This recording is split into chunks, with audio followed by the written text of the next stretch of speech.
ছোঁয়া ধারাবাহিকের আগামী পর্বে আমরা দেখতে পাবো বসন্ত উৎসবের দিনে সূর্য সব বাধা বিপত্তি পেরিয়ে দীপার ভালোবাসার টানে ফিরে এসে আবারও দীপাকে রাঙিয়ে দিল তার ভালোবাসার রং দিয়ে। হ্যাঁ বন্ধুরা, আমরা এমনটাই দেখতে পাবো অনুরাগের ছোঁয়া ধারাবাহিকের আগামী পর্বগুলোতে। সূর্য বাধ্য হয়ে পরিস্থিতির চাপে পড়ে ইরাকে বিয়ে করলেও সূর্য বলে যে আমি আর এ জীবনে অন্য কাউকে ভালোবাসতে পারবো না, আমার জীবনে একটাই ভালোবাসা দীপা।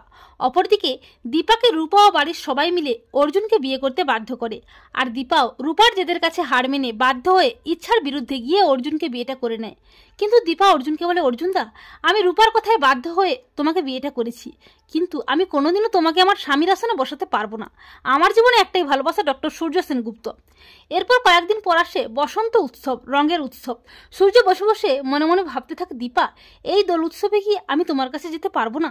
অপরদিকে দীপাও মনে মনে ভাবতে থাকে যে ডাক্তারবাবু আপনি কি এই বসন্ত উৎসবেও আসবেন না, আমাকে আপনার ভালোবাসার রঙে রাঙিয়ে দেবেন না?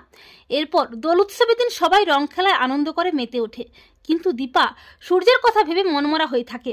তখন অর্জুন মনে মনে ভাবে যে দীপা এই ফাগুনে তোকে আমি প্রথম আমার ভালোবাসার রঙে রাঙিয়ে দেব। এই বলে অর্জুন যখনই আবিরের ডালা নিয়ে যায় দীপার সামনে দীপাকে রাঙিয়ে দিতে, ঠিক তখনই হাজির হয় সূর্য। সূর্য এসে তার ভালোবাসার রং দিয়ে দীপাকে প্রথম রাঙিয়ে দেয়। দীপা বলে, ডাক্তারবাবু আপনি এসেছেন, আমি জানতাম আপনি আসবেন। এই বলে দীপা সূর্য দুজনকে জড়িয়ে ধরে, আর সূর্য বলে, দীপা আমি তোমার কাছে না এসে থাকতে পারলাম না। আর দীপা সূর্যকে একসাথে দেখে সবাই চমকে যায়। অর্জুন অবাক হয়ে যায়, অর্জুনের হাত থেকে রঙের থালাটা নিচে পড়ে যায়, অর্জুনের মনটা ভেঙে চুরমার হয়ে যায়।